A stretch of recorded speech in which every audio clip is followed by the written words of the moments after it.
형님, 정말 어떡해요? 우리 지훈이 아빠, 우리 지훈이 아빠 어떡해요? 여보, 나를 봐서라도, 아니, 우리 지훈이를 봐서라도 제발 일어나야지. 응?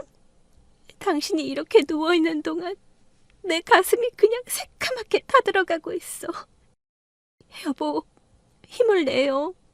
내가 이렇게 기도할게. 응? 동서, 진정해. 동서 마음은 알지만 서방님 일어날 거야. 응? 동서가 벌써 이렇게 무너지면 안 돼. 아이고, 왜 우리한테 이런 일이, 왜 하필. 형님, 나 너무 억울해요. 우리 애기 아빠처럼 착하고 성실하게 산 사람이 어디 있다고. 세상 천지에 당장 데려갈 나쁜 놈들이 수두룩 빽빽인데 왜 우리 애기 아빠가 이런 일을 당해야 하냐고요. 형님, 어떻게 좀 해봐요. 갑작스럽게 동서가 오열을 하기 전까지 중환자실 밖은 조용했습니다. 아니, 조용하다기보단 숨소리마저 삼켜야 할 것 같은 묘한 긴장감이 감돌았어요. 하얀 조명 아래 침대 위에 누워있는 시동생의 얼굴은 평소보다 더 창백했고 온몸에는 각종 의료기기와 관이 연결돼 있었죠.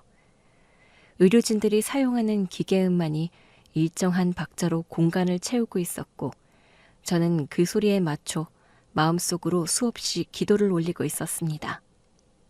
남편은 의자에 앉아 고개를 떨군 채 손으로 얼굴을 감싸주고 있었어요.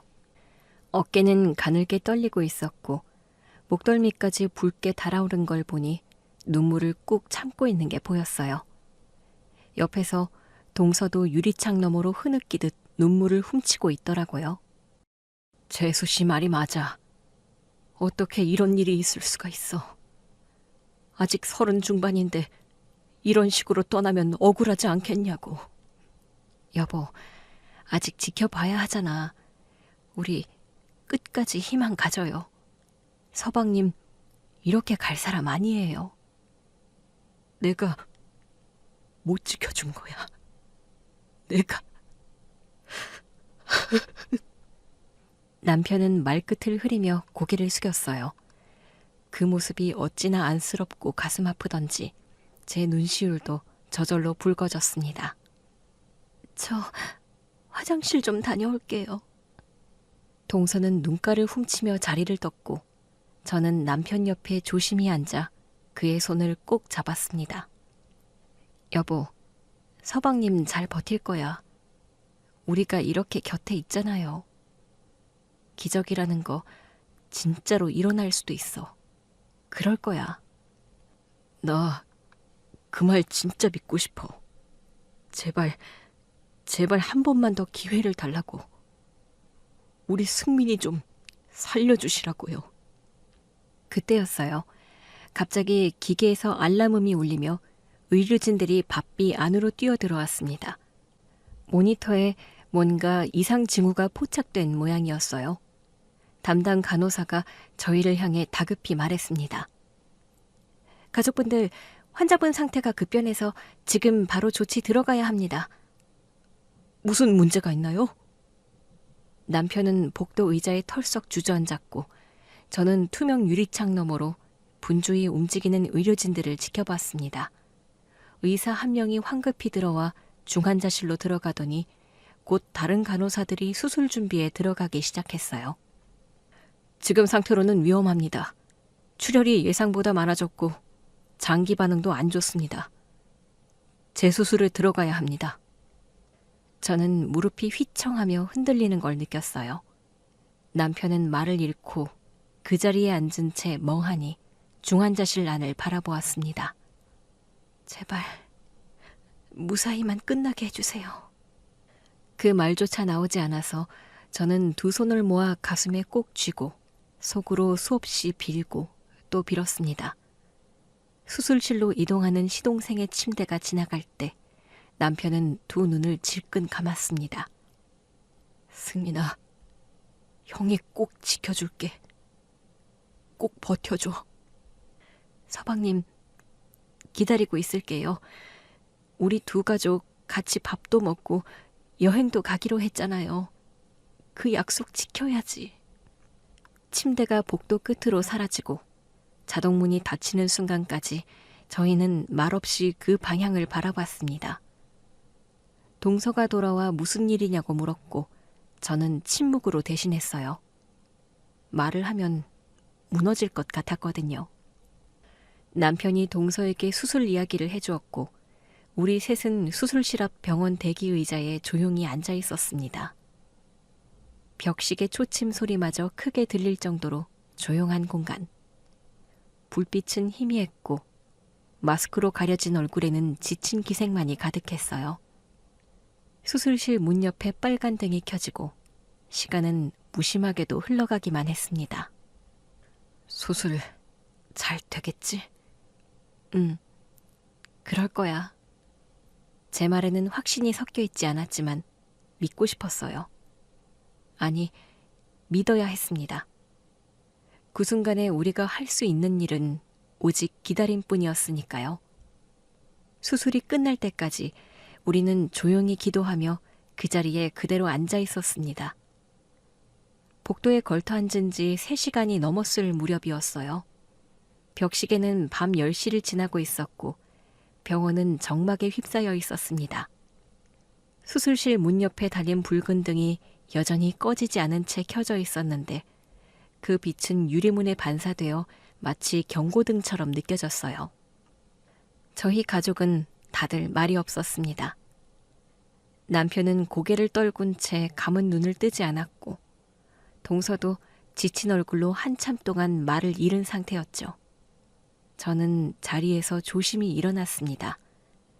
너무 오랜 시간 같은 자세로 앉아 있었더니 다리가 저릿하고 어깨도 뻐근했거든요.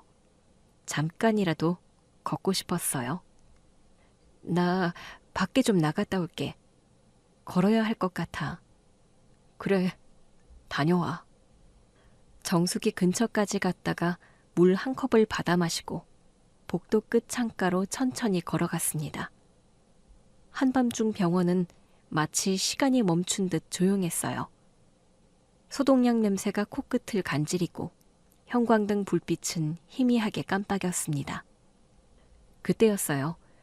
누군가 작게 말하는 소리가 들려 고개를 돌렸더니 동서가 휴대폰을 귀에 댄 채 복도 끝 비상구 방향으로 향하고 있었습니다. 처음엔 동서가 잠깐 통화하려고 나간 줄로만 알았어요.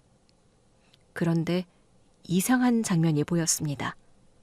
비상구 문이 닫히기 직전 동서가 입을 틀어막고 몸을 들썩이고 있었거든요.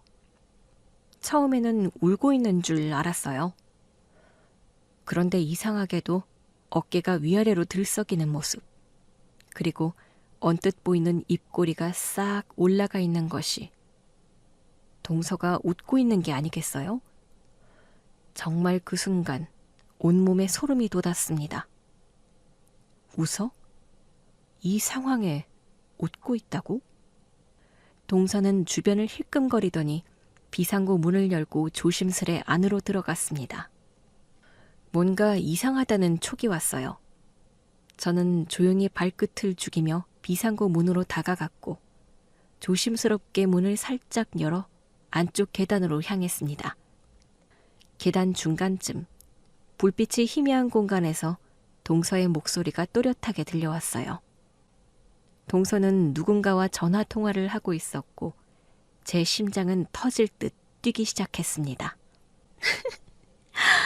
나 진짜 땡 잡았어. 세상에. 재산이 15억이래. 오빠 주식이랑 투자한 거 전부 다 합치면 진짜 그렇게 된대. 저는 순간 숨이 멎는 줄 알았어요. 동서가 도대체 누구와 무슨 말을 하고 있는 걸까요? 지금은 수술 들어갔어. 재수술. 못 버틸 수도 있대. 상태가 안 좋은가 봐.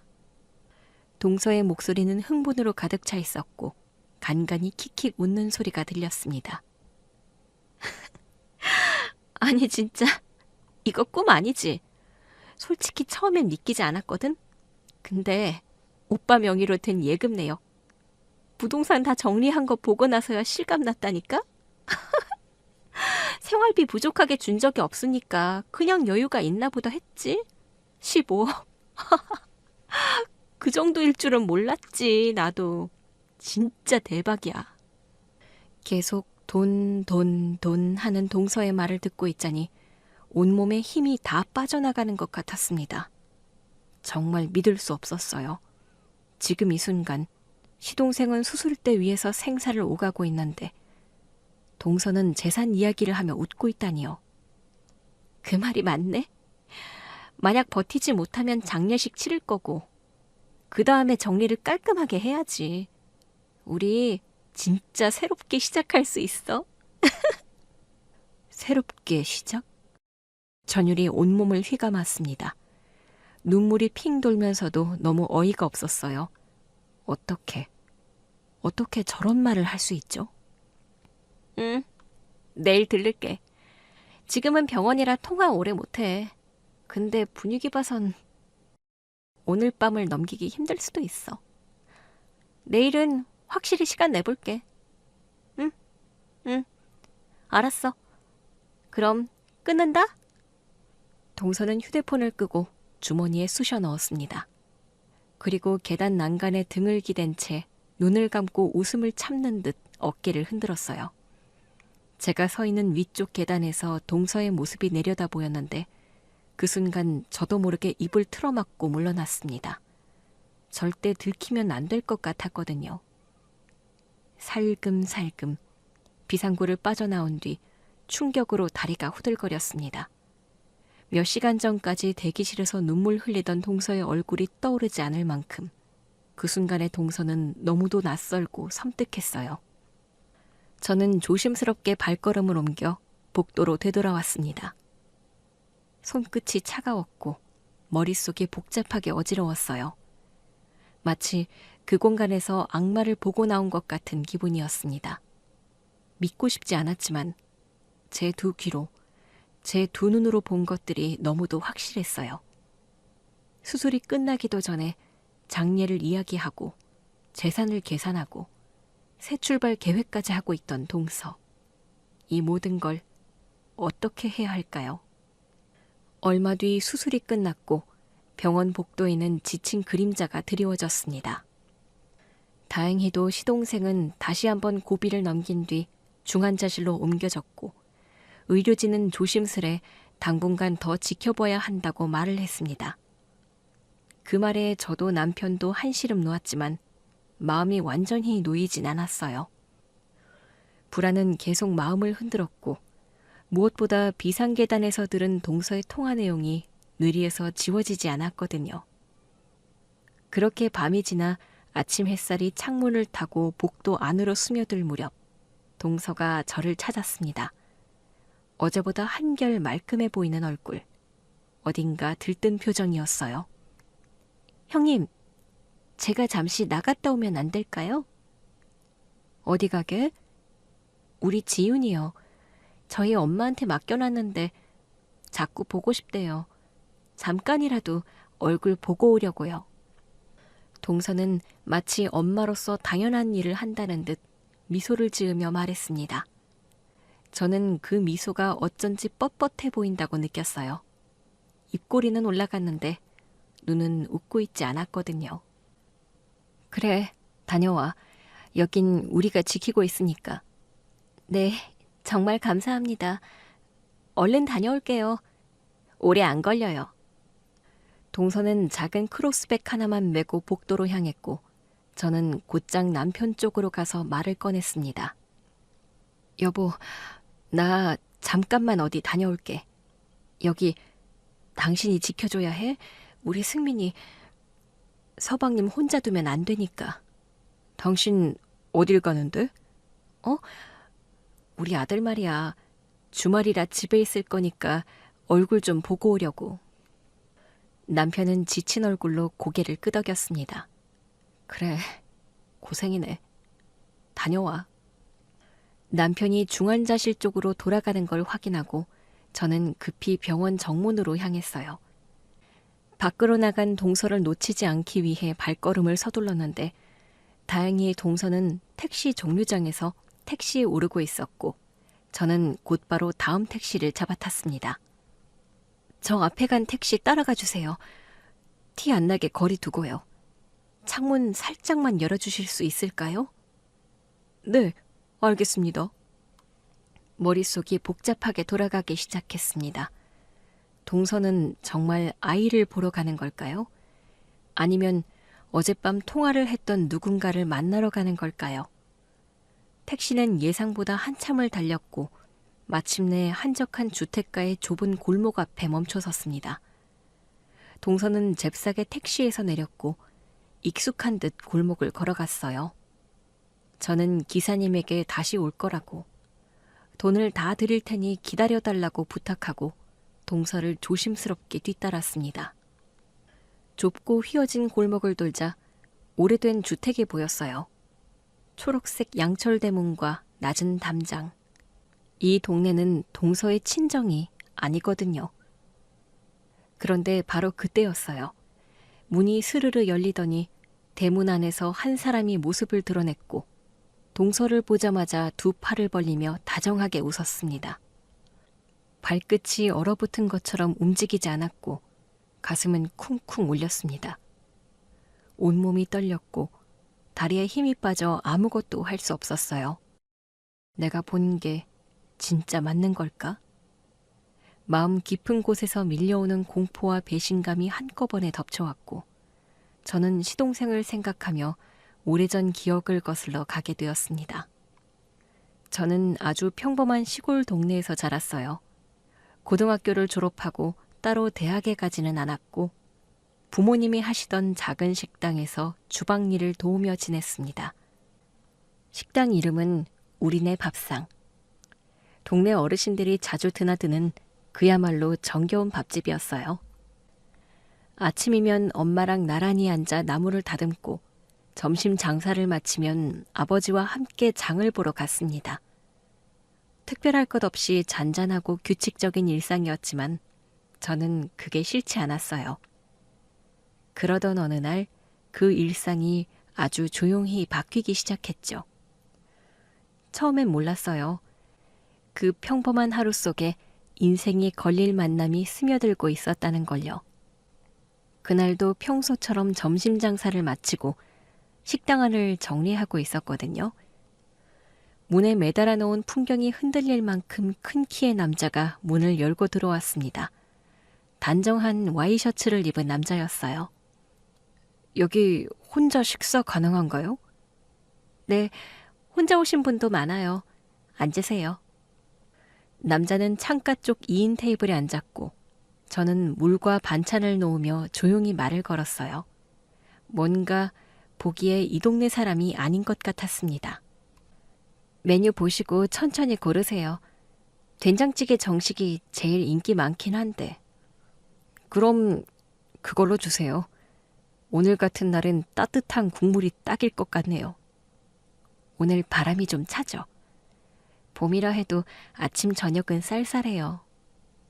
그렇게 짧은 대화를 나누고 저는 주방으로 들어갔는데 이상하게 그 사람 말투나 눈빛이 계속 신경 쓰였어요. 흔한 손님 중 하나일 수도 있었지만 말투 하나, 시선 하나가 괜히 마음에 남더라고요. 그 이후 남자는 몇 번을 더 식당에 오더니 어느 날은 식사 후에 수줍게 말을 했습니다. 여기 밥이 너무 맛있어요. 서울에서는 이런 집 찾기 힘든데. 아, 서울 분이세요? 네. 지금 이 근처에서 몇 달 동안 파견 근무 중이에요. 도청에서 공공시설 점검 관련 업무 맡아서요. 아, 공무원이세요? 아니요. 회사 다니고 있는데 지방자치단체랑 협업하는 일이라서요. 근데 여기 밥이 그리운 집밥. 어머니가 해주신 맛이네요. 저는 그냥 웃었습니다. 그렇게 몇 번의 방문 끝에 그 사람은 제게 연락처를 남겼고 우리는 자주 연락하며 지내게 되었어요. 마을 근처 뚝방길을 걸으며 이런저런 얘기도 많이 나눴고요. 선희 씨는 쭉 이 동네에서 살았어요? 네, 여기가 고향이고 고등학교 졸업 후 부모님 식당 일을 쭉 돕고 있어요. 저한텐 이 동네가 세상의 전부인 것 같아요. 그런데 그런 느낌이 안 드네요. 세상 보는 눈이 따뜻하달까. 넓고 깊은 것 같아요. 그런 말을 들으면 저는 늘 멋쩍게 웃기만 했는데 어느새 우리는 연인이 되어 있었습니다. 주말마다 같이 장을 보고 장사 끝나면 뒷산에 올라가 노을을 구경하고. 하지만 야속한 시간이 흘렀고 그 사람이 돌아갈 시간이 다가왔어요. 서울로 돌아가기 전날 그 남자는 조심스럽게 제 손을 잡으며 말했습니다. 선희 씨, 제가 서울로 다시 올라가도 연락 자주 할게요. 그리고 곧 다시 올게요. 저 선희 씨를 놓치고 싶지 않아요.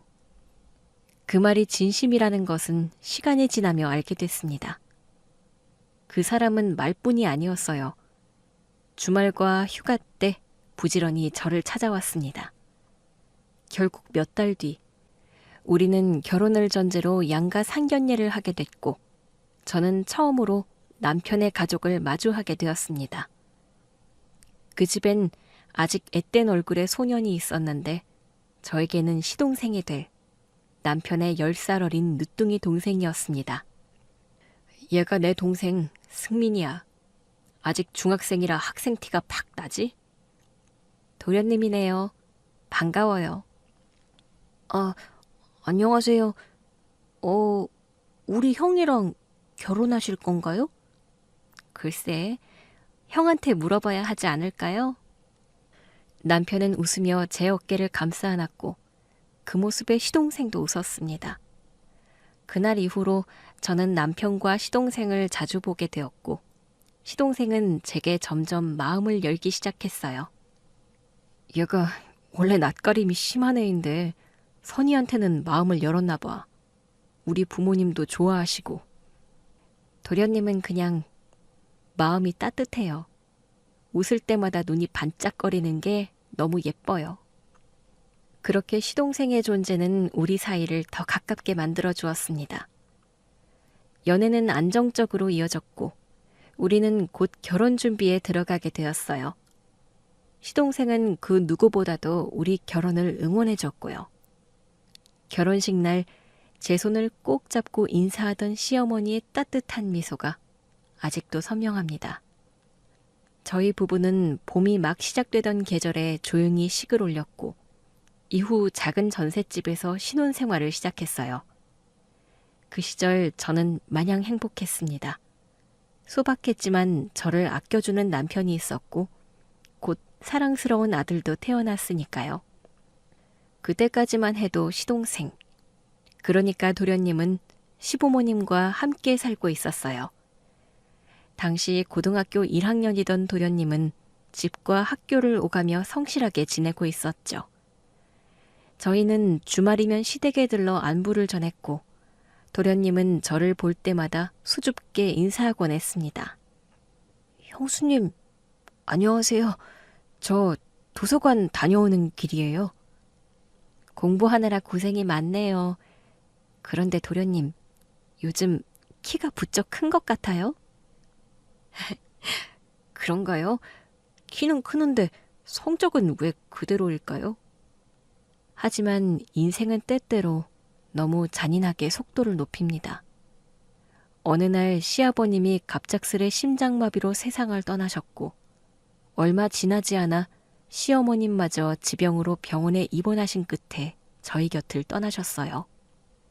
그때 도련님은 고등학교 2학년이었습니다. 이제 막 대학 입시를 준비하려던 시기였는데 연달아 부모님을 잃은 충격에 망연자실한 모습이 너무도 안쓰러웠어요. 남편도 크게 상심했지만 슬퍼할 여유가 없었습니다. 법적으로 도련님의 보호자가 된 건 남편이었으니까요. 승민이, 이제 우리가 책임져야 해. 아직 미성년자니까 우리가 같이 살아야 해. 그렇게 해야지. 당연한 일이잖아. 우리 아들이랑도 잘 지낼 거야. 도련님은 착하니까. 고마워. 하지만 당신까지 고생시키는 것 같아서 마음이 무거워. 무슨 말이야. 우린 가족이잖아. 도련님도 당신도 다 가족이야. 그렇게 도련님은 저희 집으로 오게 되었고 저희 부부는 두 아이를 키우는 부모처럼 분주한 하루하루를 보내게 되었습니다. 막 아장아장 걷기 시작한 우리 아들과 입시에 매달려야 할 도련님. 정신없는 하루였지만 저는 신기하게도 기운이 났어요. 아침마다 남편 것과 도련님의 도시락을 2개 싸고 저녁에는 영양 가득한 반찬을 준비했죠. 도련님, 달걀말이랑 도련님 좋아하는 소시지랑 멸치볶음 넣었어요. 지겨우면 말해줘요. 내일은 다른 반찬으로 할게요. 형수님, 저 이거 진짜 좋아해요. 특히 김치 넣은 달걀말이는 최고예요.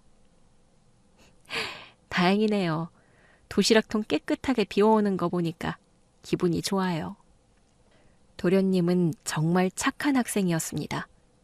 그 힘든 시기에도 불평 한마디 없었고 마침 일찍 일어나 책상 앞에 앉는 모습이 대견할 만큼 책임감도 있었죠.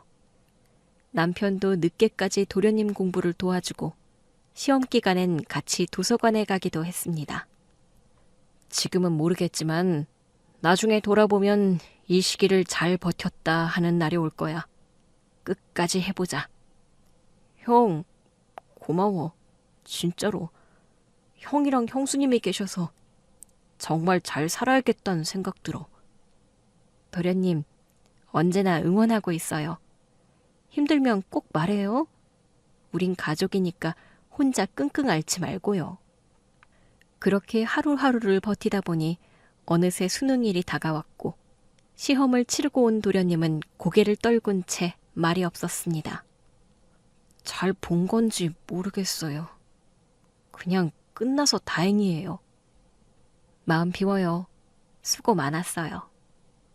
그리고 몇 주 후 도련님은 기쁜 소식을 전했습니다. 형수님, 저 붙었어요. 어머, 도련님 진짜요? 어디요? 합격한 거예요? 네, 서울에 있는 마마대학교요. 장학금도 준대요. 저는 그 자리에서 도련님의 손을 덥석 잡았어요. 눈물이 왈칵 쏟아졌고 남편도 아무 말 없이 도련님 어깨를 감싸 안았습니다. 수고 많았어요, 도련님. 너무 잘했어요. 진짜 너무 기특해요. 그날 저녁 우리는 집에서 소고기를 구워 먹었습니다. 우리 아들은 도련님 무릎에 앉아 있었고 남편은 조용히 술잔을 기울이며 말했어요. 승민아, 넌 우리 가족 자랑이다. 아버지도 엄마도 하늘에서 웃고 계실 거야. 그날의 따뜻한 불빛, 고기 굽는 소리, 웃음소리가 아직도 가끔 제 귓가에 맴도네요. 모든 수고가 보람으로 바뀌던 순간이었습니다. 그리고 도련님이 대학에 합격한 다음 날, 남편과 저는 거실에 앉아 도련님을 불렀어요. 그동안 미뤄뒀던 이야기를 조심스럽게 꺼내야 할 때라는 생각이 들었거든요. 승민아, 이리 좀 앉아봐. 형이 할 말이 있어서 그래. 형, 무슨 일이야? 도련님은 소파 맞은편에 조심스럽게 앉았고 저는 따뜻한 차를 한 잔 따라 도련님 앞에 내밀었어요. 도련님, 너무 긴장하지 말아요. 나쁜 얘기는 아니에요. 그래, 이제 너도 성인이고 대학생이잖아. 그래서 네 몫으로 남겨진 부모님 유산 이야기를 좀 하려고 해. 도련님은 잠깐 눈을 깜빡이며 입을 다물었습니다. 늘 조심스럽고 예의 바르던 도련님답게 바로 반응을 보이지는 않았어요. 유산? 내 몫에 유산이 있었어? 그래. 부모님이 돌아가시면서 네가 미성년자였고 재산을 관리하는 게 어려우니까 형이 대신 했던 거야. 그렇지만 승민이 네가 지금은 성인이 됐으니까 직접 관리하는 게 맞다고 생각해. 형, 나는 그냥 형을 믿어. 형수님이랑 함께 이렇게 키워준 것만으로도 나는 이미 받은 게 많은 것 같아. 도련님, 그 말이 너무 고맙긴 한데요. 그래도 도련님 몫은 도련님 몫이에요. 대학 등록금이랑 생활비랑 걱정하지 말고 공부에만 집중하세요. 남편은 서랍에서 서류 봉투 하나를 꺼내 도련님 앞에 내놓았습니다. 그 안에는 유산 내역과 관리 기록이 정리되어 있었고 그 종이를 조심스럽게 넘기며 설명해 줬어요. 금액이 크진 않아. 오래된 집도 팔아야 했고 병원비도 많이 들어갔으니까. 그래도 등록금 걱정은 안 해도 될 거야. 네가 대학 다니는 동안은 불편함 없게 쓰면 돼. 형, 진짜 고마워. 진짜 말로 다 못할 만큼. 아버지, 엄마 돌아가시고 진짜 너무 힘들고 막막했는데 형이랑 형수님 때문에 버틸 수 있었어. 도련님, 우린 가족이잖아요. 앞으로도 그렇게 살아요. 서로 도우면서. 그날 이후로 도련님은 등록을 마치고 대학생이 되었습니다. 캠퍼스는 집에서 조금 떨어져 있었지만 자취는 하지 않았어요. 저희 집에 계속 살기로 했고 저희도 그게 당연하다고 여겼습니다. 도련님은 가끔 저희 아들을 유치원에 데려다 줬고 시간을 쪼개 과외 아르바이트를 했습니다. 동네 중학생들에게 수학을 가르치는 일이었죠. 저녁엔 도서관에서 공부를 마치고 돌아와 간단히 라면을 끓여 먹거나 제가 차려놓은 밥을 먹었습니다. 형수님, 이 된장국은 진짜 예술이에요. 학교 식당에서 파는 거랑은 비교도 안 돼요. 도련님, 학교 식당 밥 맛없어요? 네, 고기 건더기는 찾아보기 힘들고 국은 소금이에요. 형수님 밥 먹으려면 집에 잘 들어와야죠. 그 말을 들을 때마다 저는 피곤한 줄도 모르고 더 정성껏 반찬을 만들었습니다. 남편도 그런 도련님이 대견했는지 회식 때마다 간식을 사오거나 과일을 잔뜩 사다 놓기도 했어요. 그렇게 평화로운 나날이 이어졌고 도련님은 대학을 졸업한 후 한 중견기업에 합격하게 되었습니다. 처음 면접에 나가기 전날 도련님은 거울 앞에서 몇 번이나 넥타이를 매며 물었어요. 형수님, 저 넥타이 매는 거 아직도 서툴러요. 또 삐뚤어졌죠? 도련님, 한쪽이 너무 올라갔어요. 이리 와봐요. 내가 해줄게요. 저는 조심스레 넥타이를 다시 고쳐 매주었고 도련님은 거울을 보며 수줍게 웃었습니다. 형수님이 있어서 다행이에요.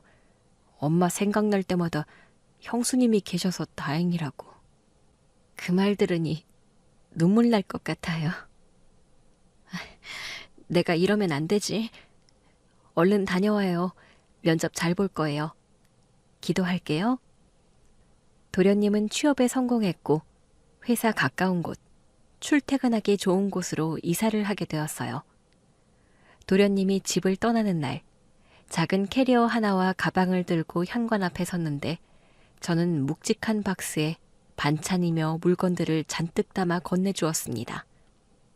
도련님, 이거 가서 바로 냉장고에 넣어요. 반찬 상하기 전에. 형수님, 감사해요. 집에 자주 올게요.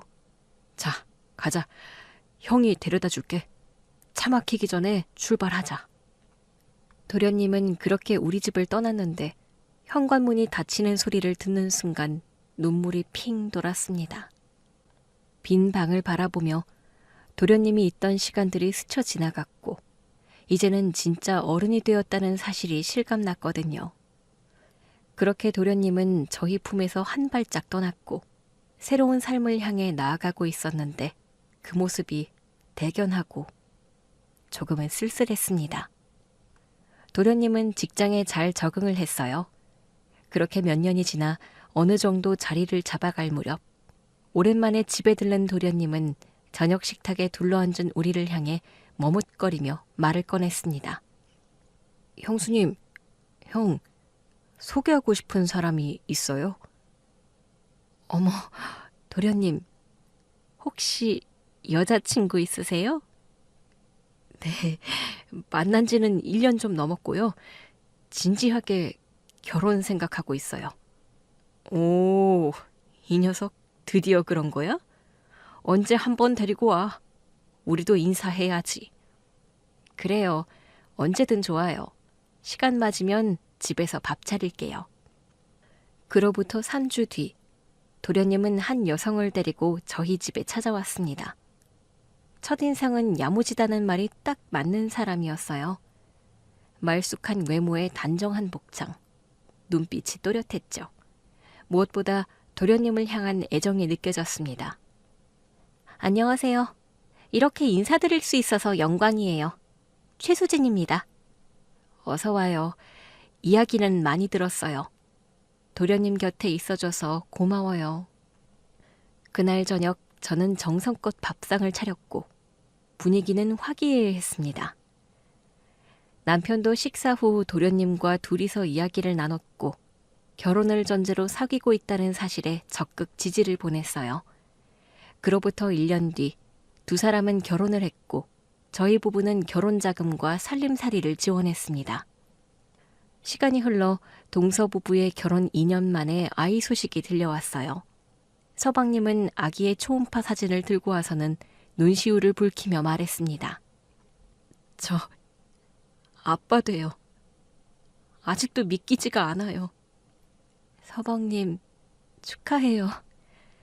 얼마나 기특하고 대견한지 몰라요. 태어난 아기는 통통한 볼과 웃는 눈이 도련님을 쏙 빼닮은 예쁜 딸이었어요. 시간이 흐르며 도련님의 삶은 안정됐고 아내와 아이도 곁에 있어 참 든든해 보였습니다. 하지만 행복은 너무도 쉽게 그리고 예고 없이 부서졌습니다. 아이 6살 생일을 막 넘긴 어느 날 도련님이 교통사고를 당한 거였습니다. 직장 회식 후 귀가하던 중 신호를 위반한 차량과 충돌한 사고. 저는 남편의 전화를 받고 손에 들고 있던 국자를 그대로 싱크대에 던져두고 병원으로 달려갔습니다. 병원엔 동서가 먼저 도착해 있었고 이미 수술이 시작된 상태였어요. 두부 손상이 심합니다. 수술은 시작했지만 수술 후 며칠이 고비입니다. 남편은 주저앉다시피 했고 저는 간신히 정신을 붙들고 병원 로비를 오갔습니다. 그날 밤은 참 길었어요. 동서는 아이를 친정에 맡겼다며 수술실 앞에서 잠시도 자리를 비우지 않았습니다. 형님, 어떡해. 설마 이런 사고가 날 줄은. 지금은 서방님이 깨어나기만을 바라는 수밖에 없지. 힘내자, 동서. 며칠 후 서방님은 재수술에 들어갔어요. 상태가 급격히 나빠졌고 의사는 그때가 정말 고비라고 말했습니다. 그러다 동서가 한밤중 자리를 비웠고 저는 복도에서 우연히 동서가 통화하는 소리를 듣게 된 거였어요. 어깨를 들썩이며 소름 끼치게 웃고 있는 것 같은 이상한 느낌에 비상계단으로 따라갔고 그 말을 들은 거였습니다. 나 땡 잡았어. 15억이래. 다음날 택시를 타는 동서를 몰래 따라갔고 동서를 반기는 사람을 보게 된 거였습니다. 왔구나. 생각보다 빨리 왔네. 언니 걱정돼서 빨리 왔지. 어제 재수술이 고비라고 했는데 아니 또 수술이 잘 끝났지 뭐야. 지난번에도 고비라고 했는데 그것도 넘겼잖아. 언니 앞날이 어떻게 될지 할머니 신한테 물어봐요. 저는 그 순간 심장이 쿵 내려앉는 듯 했지만 들리지 않게 벽 뒤에 몸을 숨겼습니다. 두 사람의 웃음소리가 들려왔는데 동서가 아이까지 이곳에 데려다 놓은 것 같았어요.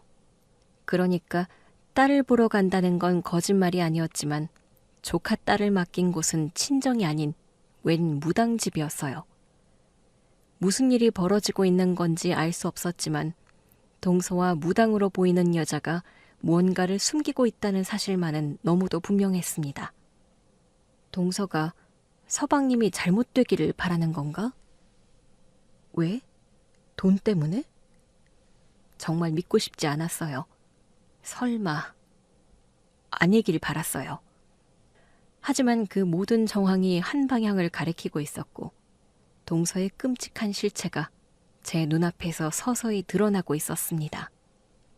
저는 낮은 담장을 넘어 몰래 창문 가까이 다가갔는데 창문은 열려 있었고 얇은 커튼 사이로 집안 풍경이 어렴풋이 보이기 시작했어요. 오래된 장판, 촛불이 놓인 탁자, 천장엔 마른 잡초들이 매달려 있었고 묘한 향이 느껴지는 것 같았습니다. 절도 아닌, 집도 아닌 그런 이질적인 분위기. 그런데 그 안에 서방님의 딸, 조카가 있었어요. 숨을 죽인 채 저는 휴대전화를 꺼내 녹화 버튼을 눌렀습니다. 이모, 나 사탕 또 먹어도 돼요? 그럼. 우리 예쁜 아가, 이 이모가 특별한 사탕 하나 줄게. 그 말과 함께 그 여자는 조카의 손에 작은 종이 포장 하나를 쥐어줬고 아이는 아무 의심 없이 그걸 받아 입에 넣었습니다. 맛있다. 이모, 이거 어제 먹은 거랑 비슷해요. 그렇지? 그거 먹으면 금방 꿈 날아갈 거야. 눈 딱 감고 뿅 하고 자버리는 거야. 순간 더는 등골이 서늘해졌습니다. 불길한 기분이 턱 밑까지 차오르고 있었어요. 조카는 금세 눈을 반쯤 감더니 방 한가운데 깔린 얇은 매트에 쓰러지듯 누웠고 그 여자는 조심스럽게 아이 이마에 손을 얹었습니다. 잘 자라, 우리 예쁜 애기. 떠들지 말고 조용히 자자. 그 광경은 믿기지 않았습니다. 그저 장난처럼 사탕을 주고 잠든 것일 수도 있지만 그 여자의 말투와 눈빛엔 뭔가 꺼림칙한 게 있었거든요. 저는 몸을 낮춘 채 숨을 죽이고 그 다음을 지켜봤습니다. 잠시 후 여자와 동서는 마당으로 나왔습니다. 작은 마당엔 낡은 플라스틱 의자 2개가 놓여 있었고 둘은 마주 앉아 이야기를 나누기 시작했어요. 저는 벽에 바싹 붙어 그 모습을 지켜보았고 카메라 렌즈를 그쪽으로 향했어요. 언니, 정말 오늘을 넘기기 힘든 거 맞아? 그렇다니까. 내 느낌은 틀린 적 없어. 지금 준비해두는 게 맞아. 근데 너무 무서워. 진짜 이렇게 돼도 괜찮을까? 겁낼 것 없어. 넌 이미 충분히 오래 참았고 그 덕에 여길 찾은 거야. 넌 선택받은 거라고. 자꾸 뒤돌아보지 마. 이거 잘 끝나면 언니 말대로 새로운 삶 시작할 수 있는 거죠? 그럼 15억이야, 15억.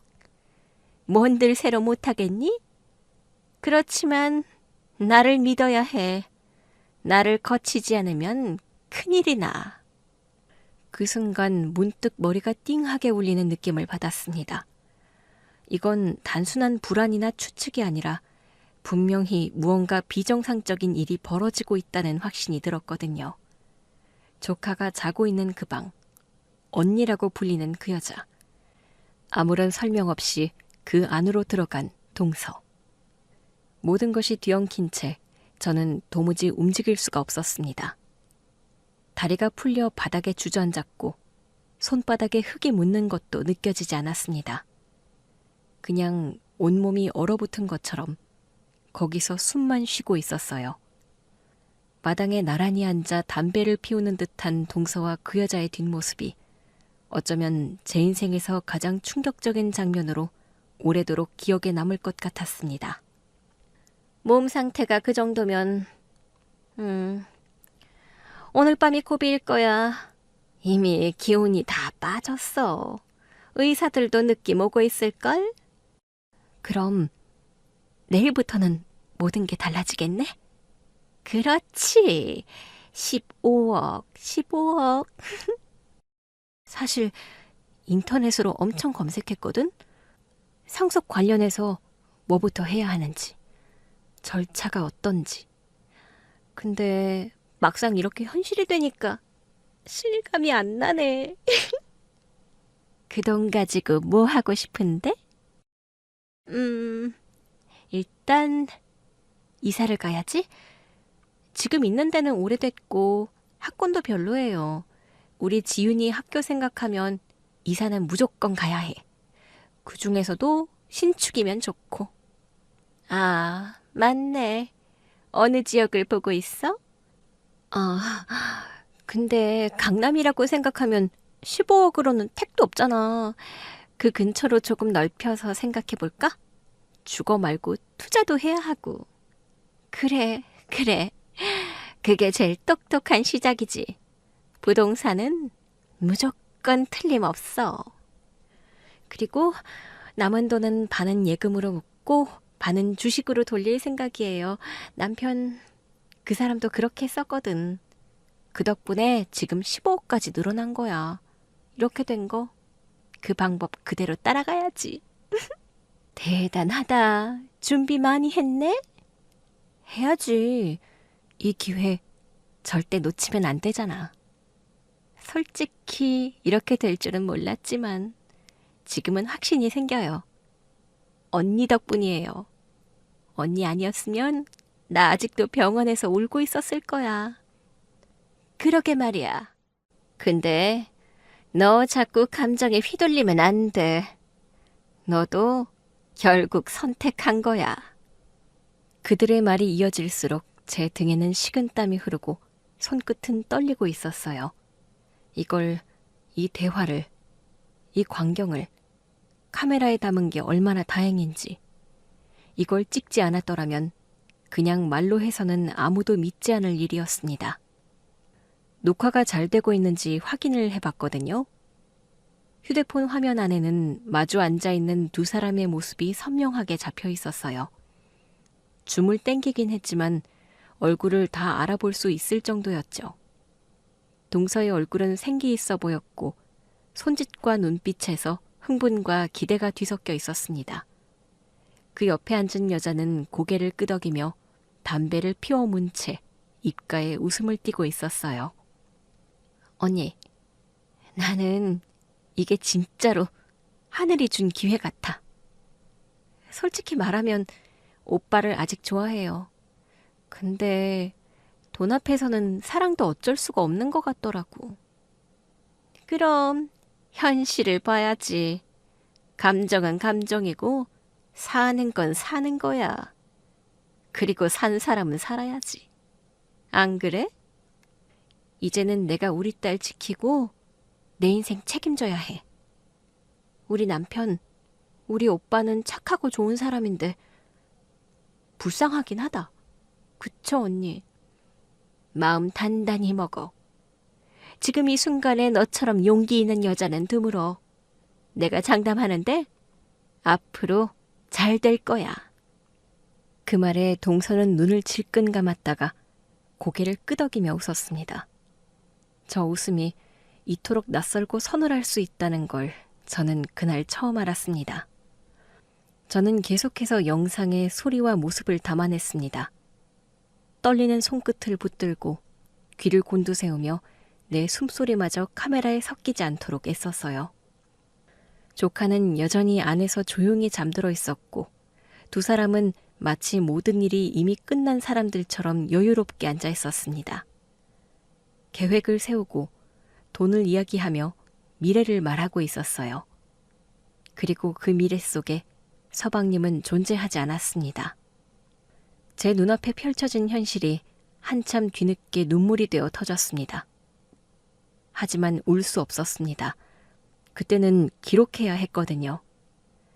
얼마 후 그 여자와 동서는 집 안으로 들어갔고 저는 조용히 그 집을 빠져나왔어요. 수술 후 중환자실에 누워있던 서방님은 며칠 동안 의식을 회복하지 못한 채 말없이 숨만 쉬고 있었습니다. 저는 매일같이 병원을 지키며 서방님을 향해 이야기를 건넸어요. 들리든 안 들리든 말입니다. 서방님, 눈을 떠봐요. 일어나야 해요. 지훈이가 아빠를 기다리잖아요.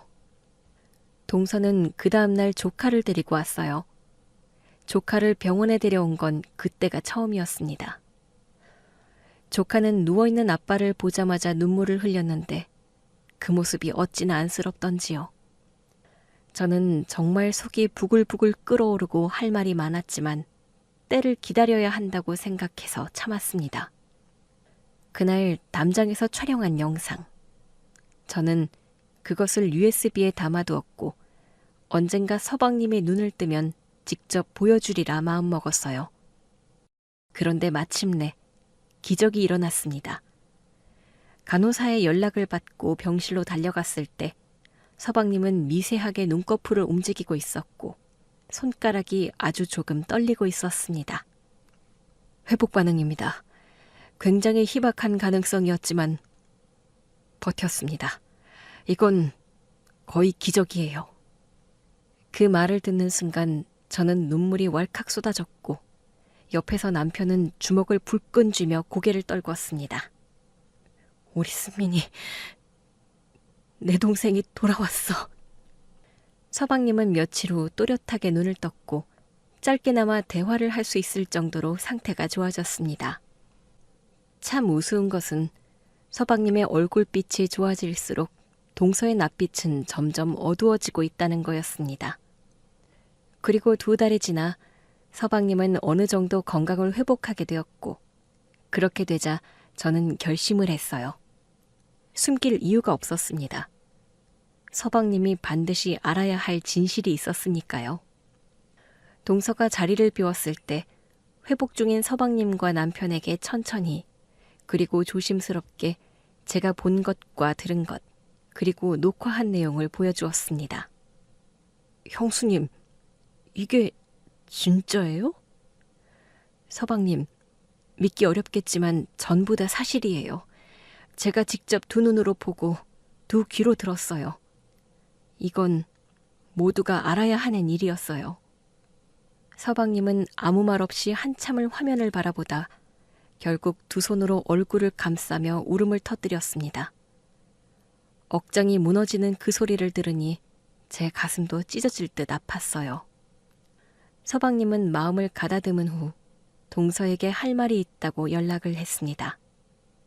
아마도 어느 정도 짐작을 하고 온 것 같았어요. 며칠 뒤 병실로 동서가 찾아왔는데 얼굴은 창백했고 눈엔 눈물이 그렁그렁 맺혀 있었습니다. 여보, 미안해. 정말 미안해. 내가 순간 욕심이 생겨서, 아니, 그냥 미안해. 됐어. 말하지 마. 더 이상 듣고 싶지 않아. 한 번만, 여보. 한 번만 용서해줘. 우리 딸 생각해서라도, 응? 우리 딸한테는 엄마가 있어야 하잖아. 제발 한 번만 다시 생각해봐, 여보. 내가 이렇게 빌게. 딸? 네가 감히 지윤이 이름을 입에 올려? 너 도대체 무슨 생각이야? 너 지윤이를 그 여자한테 맡겼잖아. 너 제정신이야? 네가 그러고도 엄마야? 넌 이제 나랑 우리 지윤이랑 아무 상관없는 사람이야. 그 말은 단호했고 냉정했지만 너무도 아픈 말이었습니다. 그날 이후 서방님은 이혼 서류를 정리했고 아이의 양육권도 가져오겠다고 선언했습니다. 아이는 이미 동서와 떨어져 저희 집에서 지내고 있었기에 조정은 생각보다 오래 걸리지 않았어요. 이상한 것에 빠진 동서는 가진 모든 것을 잃고 그야말로 홀로 남게 되었습니다. 아이에 대한 마음은 진심이었던 것 같기도 한데 안타까웠지만 서방님의 결정이 옳다고 생각했어요.